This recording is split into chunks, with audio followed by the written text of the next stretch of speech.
जय श्री राम। नमस्कार मित्रों। पिछली कथा में हमने देखा कि भगवान शिव शंकर से सती प्रार्थना कर रही हैं कि हमारे पिता के यहाँ, दक्ष के यहाँ जो उत्सव मनाया जा रहा है, उस उत्सव में जाने के लिए हमें आप अनुमति प्रदान करें। पिता भवन उत्सव परम जौ प्रभु आयस होए, तो मैं जाऊँ कृपायतन सादर देखन सोए। यदि आपकी इच्छा हो, यदि आपका आदेश हो, तो मैं पिता के यहाँ जो आयोजित उत्सव है उसमें मैं सम्मिलित हो जाऊं।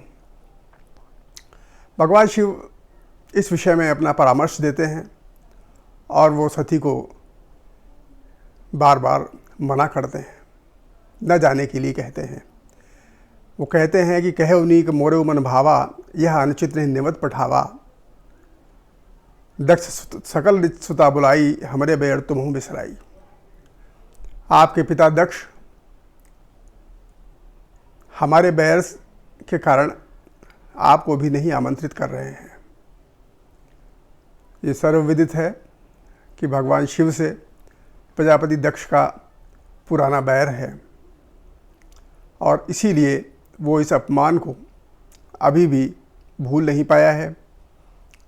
संभवतः यही कारण था कि भगवान शिव सती को वहाँ न जाने के लिए प्रेरित करते हैं और ये कहते हैं कि जौ बिन बोले जाओ भवानी, राहे न शील स्नेह न कानी।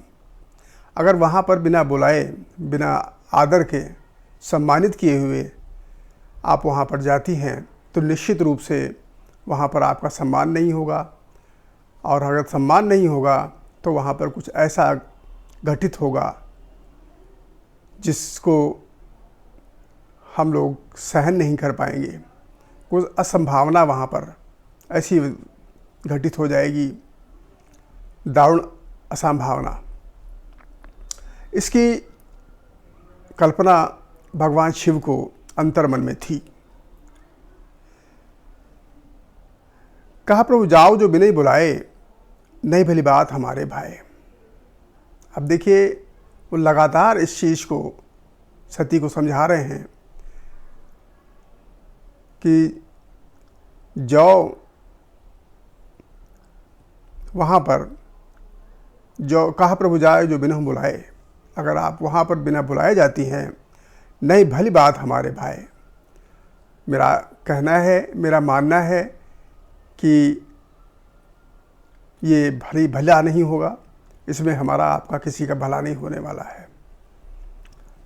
अब देखिए, ये बड़ी ही मनोवैज्ञानिक बात है कि जहाँ पर आपका सम्मान नहीं है, जहाँ पर आपको आमंत्रित नहीं किया गया है, तो निश्चित रूप से वहाँ पर आपको कोई प्रसन्नतापूर्वक आपको देखते ही हर्षित नहीं होगा, प्रसन्न नहीं होगा। और जब वो हर्षित नहीं होगा, प्रसन्न नहीं होगा, आपको देखते ही उसके अंदर खुशी नहीं होगी, सम्मान की भावना नहीं होगी, तो आपको एक झटका लगेगा, कष्ट होगा। और वो जो झटका आपको लगेगा, जो कष्ट होगा असम्मान वाला, वो मन स्थिति को बहुत ही दुर्बल करेगा, मन स्थिति को पीड़ा पहुंचाएगा। भांति अनेक शंभु समझावा, भावी बस ज्ञान उरावा। भांति अनेक शंभु समझावा, भावी बस ज्ञान उरावा। भांति अनेक प्रकार से, विविध प्रकार से भगवान शिव ने पार्वती को, सती को समझाने का प्रयास किया और ये कहा कि ये उचित नहीं होगा, अगर मेरी मानो तो वहाँ पर मत जाओ। परंतु भावी बस न ज्ञान उरावा, भवितव्यता जो है वो टाले नहीं टलती है। तुलसी दस भवितव्यता, तैसी मिले सहाय, आपुन आवे ताहि पे ताहि तहाँ ले जाए। भवितव्यता कितनी प्रबल होती है, इसके विषय में गोस्वामी तुलसीदास जी ने बहुत जगह पर ये चीज़ को कहा है कि जिस प्रकार की भवितव्यता होगी उस प्रकार की सहायता भी प्राप्त हो जाएगी। और भवितव्यता इतनी प्रबल होती है, वो व्यक्ति को उस स्थान तक पहुंचा देती है जहां पर घटना घटित होनी होती है। और यहाँ पर भी आप देखें कि जो भवितव्यता है वो सती को उनके पिता के उस स्थान पर पहुंचा रही है जहाँ पर उनके लिए न तो कोई सम्मान है, न तो कोई उनके लिए, उनके पति के लिए कोई स्थान है, और न उनकी कोई पूजा करने वाला है, न कोई स्नेह दिखाने वाला है। ऐसे स्थान पर सती को प्रेरित करके भावीवश भवितव्यता ले जा रही है।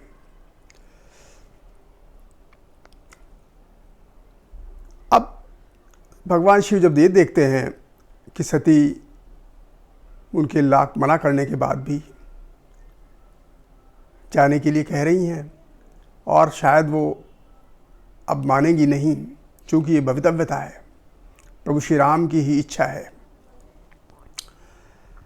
तो वो अपने 2 गणों को, मुख्य गणों को उनके साथ भेज देते हैं और उनकी सुरक्षा के लिए उनको कह देते हैं कि कोई भी ऐसी स्थिति पैदा हो तो आप इनकी सुरक्षा करें और वातावरण को संतुलित करें।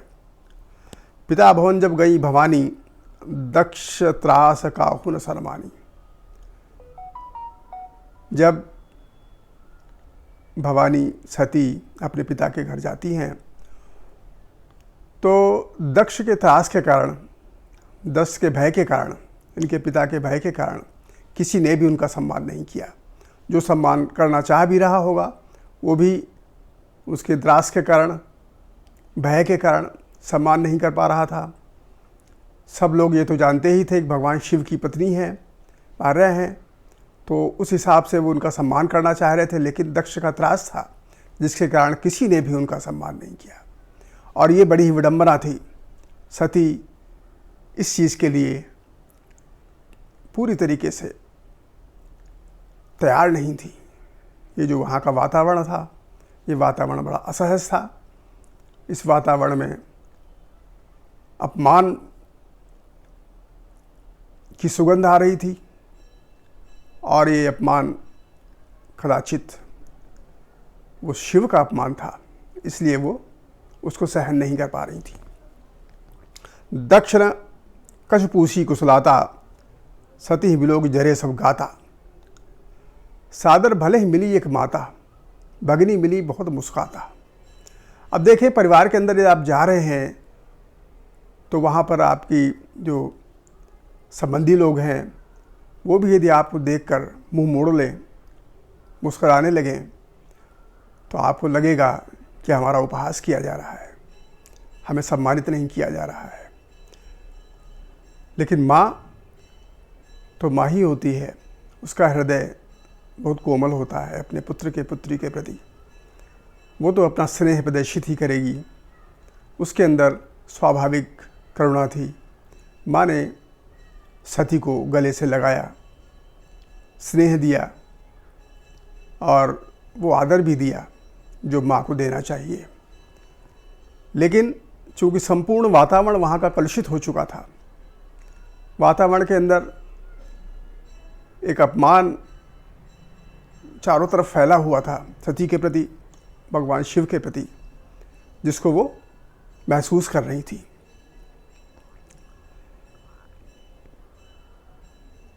दक्ष ने सती को जब देखा तो उन्होंने उनसे कोई कुशलता नहीं पूछी, कुशल क्षेम बिल्कुल नहीं पूछा, न तो उनके विषय में और न ही शिव के विषय में। पिता जब पुत्री से मिलता है तब निश्चित रूप से वो उसकी कुशल क्षेम पूछता है। जब काफ़ी दिन के बाद, समय के बाद पुत्री मिलती है अपने पिता से तो उनका समाचार पूछता है और कुशल क्षेम पूछने के बाद परिवार का कुशल क्षेम पूछता है।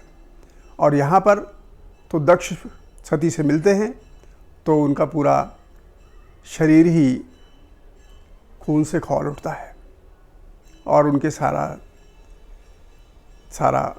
उनके अंदर सती के प्रति क्रोध उत्पन्न हो जाता है कि ये बिना बुलाए यहाँ पर क्यों आ गई, और मैंने तो इसको आमंत्रित भी नहीं किया था, इसके पति को भी नहीं आमंत्रित किया था, लेकिन ये बिना आमंत्रण के इस समारोह में उपस्थित हो गई है। तो वो इस चीज़ को प्रदर्शित भी करते हैं और उनका पूरा मन खिन्न हो जाता है सती को देख करके। सती जाए देखे हो तब जागा, प्रभु अपमान समझुर कतौ न दीख सम्मुख कर भागा। सती यज्ञशाला पर पहुँचती हैं, उस क्षेत्र में जाती जहाँ पर यज्ञ हो रहा था, दक्ष के द्वारा आयोजित किया गया था, लेकिन वहाँ पर भगवान शिव का कोई भी भाग, कोई भी हिस्सा जो कि उनको मिलता है, सारे देवी देवताओं को मिलता है और शिव को तो प्रथम रूप से मिलता है, पहले यजमान तो वही होते हैं, लेकिन वहाँ पर वो शिव का कोई भी भाग नहीं देखती। सती जाए देखे तब जागा, कब कतौ न दीख सम्मुख कर भागा। तब चित चढ़े जो शंकर कहऊ, प्रभु अपमान समझ उर्देहु। अब सती के अंदर भगवान शिव की कही हुई बातों का ध्यान आता है।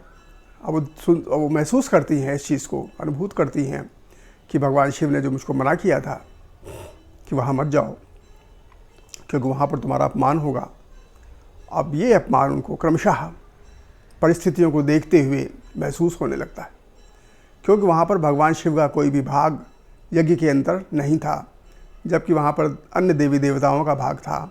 भगवान विष्णु का था जो कि दक्ष प्रजापति के आराध्य थे, ब्रह्मा का था जो कि प्रजापति थे, पितामह थे उनके परिवार के, सती के, और अन्य देवी देवताओं का वहाँ पर भाग था, लेकिन भगवान शिव का भाग नहीं था जानबूझकर, क्योंकि वो उनको अपमानित करना भी चाहता था और वो उनसे बैर भी मानता था। पाछिल दुख हृदय कछु व्यापा, जस यह भयो महापरितापा। अब यहाँ पर जो पिछला दुख था सती को, जो भगवान शिव के मानसिक विछोह का दुख था, जो शिव ने परित्याग किया था, उसकी परिणाम स्वरूप उनको जो पीड़ा हुई थी, वो जो उनको दारुण दुख था, वो अब अपने पिता के घर में आकर भूल चुका था। क्यों भूल चुका था? क्योंकि यहाँ पर उससे भी बड़ा दुख उत्पन्न हो चुका था, और वो था भगवान शिव का अपमान। अब वो पिछला दुख अपना भूल चुकी थी जो भगवान शिव के द्वारा उन्हें प्राप्त हुआ था। पिता के द्वारा दिया गया दुख और उनके परिवार में जो उनको दुख प्राप्त हुआ है, वो उनको बहुत ज़्यादा परेशान कर रहा था। यद्यपि जग दारुण दुख दाना, सबते कठिन जाति अवमाना। यद्यपि संसार में बहुत सारे दुख हैं, दुखों से भरा हुआ ये संसार है, ये सारा संसार जो दुख सागर ही कहा गया है, दुखों से भरा हुआ है, कष्टों से भरा हुआ है, लेकिन सबसे अधिक जो कष्ट है वो जाति का अपमान है। जब हमारी अपना किसी के का अपमान होता है, वो सबसे अधिक पीड़ादायक होता है। यहाँ पर भगवान शिव का अपमान सती के लिए अत्यंत पीड़ादायक था। शिव अपमान जाय सही, हृदय न होई प्रबोधु, सकल सबई हटे हटा के तब बोली बचन सक्रोध। अब सती यहाँ पर जब शिव का अपमान देखती हैं तो वो पूरे सभा के अंदर अपना प्रचंड रूप दिखा देती है।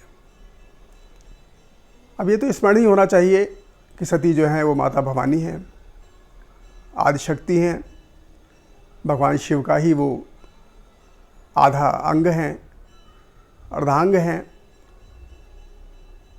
वो शक्ति स्वरूपा हैं माता। ये उनका वास्तविक स्वरूप है। भले ही वो दक्ष के यहाँ उनके बहुत तपस्या करने के बाद पुत्री के रूप में उत्पन्न हुई थी, लेकिन जो उनका वास्तविक स्वरूप था वो माता जगत जननी का ही था। दक्ष इस चीज़ को भूल चुके थे, वो उनको केवल अपनी पुत्री ही मान बैठे थे। लेकिन जब सती के अंदर अपने पति के अपमान की अनुभूति हुई। जब वहाँ देखा उन्होंने पूरा वातावरण, तब उनके अंदर वो जो अपना पहला स्वरूप था, शक्ति का स्वरूप, आदि स्वरूप, वो उनके अंदर प्रकट होने लगा। और सकल समय हटे हटा के तब बोली वचन स क्रोध। अब उनके अंदर क्रोध उत्पन्न हो गया। अब जब क्रोध उत्पन्न हो गया तब वो अपने जो साहस स्वरूप था उसको नहीं संभाल पा रही थी, और उन्होंने पूरी सभा को चुनौती दे दी कि आप कैसे भगवान शिव के विरोध में यहाँ पर बैठे हुए हैं। ब्रह्मा, विष्णु इत्यादि जो भगवान शिव के प्रिय हैं, वो सब भी वहाँ पर मौन होकर शिव के अपमान को देख रहे हैं। सती थे कदापि नहीं स्वीकार कर पा रही थी। ऐसी कौन सी परिस्थिति है जो ये सब समस्त देवी देवता जो भगवान शिव को प्रणाम करते हैं, महादेव को प्रणाम करते हैं, आज यहाँ पर हमारे पिता के इस उत्सव में पूरी तरीके से निशब्द हैं, कुछ नहीं कह रहे हैं, उनके अपमान को सह रहे हैं। तो कहा गया है कि सुनहु सभय सभास सकल मुनिंदा, कही सुनी जिन शंकर निंदा, सो फल तुरंत लाभ सब गाहू, भली भांति बचताओ पिताहू। सती कहती हैं कि जो लोग यहाँ पर, जितने भी लोग यहाँ पर बैठे हुए भगवान शिव की निंदा सुन रहे हैं, कह रहे हैं, उसमें सम्मिलित हो रहे हैं, या उसका उपहास करने में वो लोग भी सम्मिलित हैं, तो वो लोग कि जान लें कि आज वो सब अपना इसका परिणाम भी पाएंगे, उसका उनका फल उनको तत्काल प्राप्त होगा। ये चुनौती सती ने उस सभा के अंदर बड़ी जोर से चीत्कार करते हुए, आवाज़ करते हुए पिता के यज्ञ में कही। संत शंभु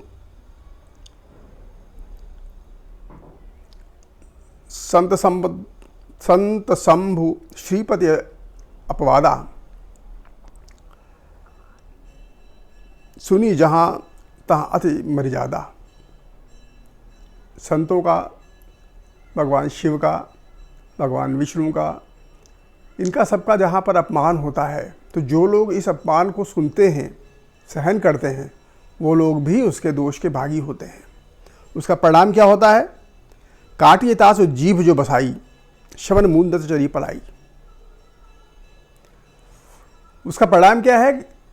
अब यहाँ तो बड़ा अतिशयोक्तिपूर्ण लिखा गया है कि उसकी जिह्वा ही वहाँ से काट लेनी चाहिए, शिव की निंदा करने वालों। शिव निंदा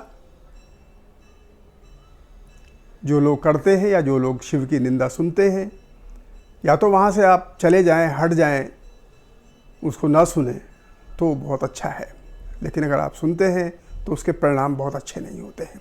ऐसा सती ने कहा। जगत आत्मा महेश पुरारी, जगत जनक सबके हितकारी। ये सर्वविदित है कि भगवान शिव जगदात्मा है, सारे संसार के जनक हैं, वो पालनकर्ता भी हैं, संहारकर्ता भी हैं, तीनों स्वरूप उनके हैं। जैसा कहा गया है कि ये तीनों एका। तो भगवान शिव सारे संसार के जनक हैं, जगदात्मा पुरारी प्यारी। पिता मंदमति निंदते ही, दक्ष शुक्र संभव यादेही। लेकिन हमारे पिता जो मंदमती हैं, उनकी बुद्धि इस प्रकार से नहीं है, और यही कारण है कि भगवान शिव की निंदा करते हैं, प्रारंभ से ही निंदा करते हैं और उनके स्वरूप को नहीं समझते हैं। शिव बहुत ही सहज हैं, लेकिन भगवान शिव के इस स्वरूप को भी हमारे पिता नहीं समझते हैं। और ये हमारा जो शरीर है वो दक्ष शुक्र संभव यादेहा। सती कहती हैं कि हमारा शरीर भी तो इन्हीं दक्ष शुक्र संभव है, इन्हीं के द्वारा मैं उत्पन्न हो गई हूँ, तो मेरे अंदर भी तो यही सब अवगुण है। तो वो पूरी तरीके से ये निश्चित कर लेती हैं, तजिह तुरंत देह या तेहि हेतु, उर्धरी चंद्रमौलि वृषकेतु। मैं इस अपने शरीर को, जो दक्ष शुक्र संभव है, दक्ष के द्वारा उत्पन्न किया गया है, वो भगवान शिव के स्मरण करते हुए उर्धरि चंद्रमौल वृषकेतु, चंद्रमौल भगवान शिव का स्मरण करते हुए हृदय में मैं इस दक्ष शुक्र संभव शरीर को तत्काल यहाँ पर समाप्त कर देती हूँ, जिससे कि मेरे अंदर जो विकार हैं, मेरे शरीर में जो विकार हैं, जो अज्ञानता मेरे शरीर में दक्ष के कारण है, वो समाप्त हो जाए और हमेशा हमेशा के लिए मैं शिव के लिए समर्पित हो जाऊँ। ये सती ने वहाँ पर निश्चय कर लिया। अस कही जोग अग्नि तनुजारा भयो सकल मख हाहाकारा। इस प्रकार से सारे यज्ञशाला में हाहाकार मचने लगा। सती ने योग अग्नि उत्पन्न करी, योग यज्ञ अग्नि के को उन्होंने प्रज्वलित किया और उसने अपने शरीर को समाप्त कर दिया। मख में हाहाकार मचने लगा। सती में सुन शंभुगन लगे कर्ण मख खीस, यज्ञ विधन से विलोक भृगु रक्षा करें कही करी मुनीस। भृगु ने उस यज्ञ की रक्षा जरूर कर ली, क्योंकि भृगु को यह शक्ति प्राप्त थी महर्षि भृगु को कि उन्होंने यज्ञ की रक्षा का उन्होंने प्रण लिया था। यज्ञ की रक्षा तो हो गई, लेकिन वहाँ पर शंभुगणों के द्वारा वो पूरे उत्सव को भंग कर दिया गया। समाचार जब शंकर पाए वीरभद्र को पठाए।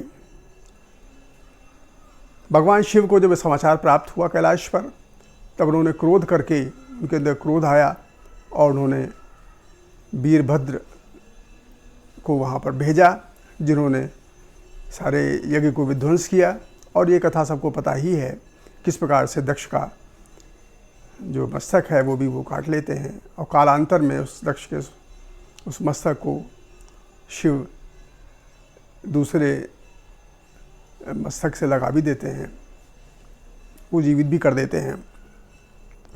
यहाँ पर सती जब अपना शरीर त्याग कर रही होती हैं योग की अग्नि में, सती मरत हरिसन बरु मागा, जन्म जन्म शिवपद अनुरागा। अब यहाँ पर सती ने भगवान राम से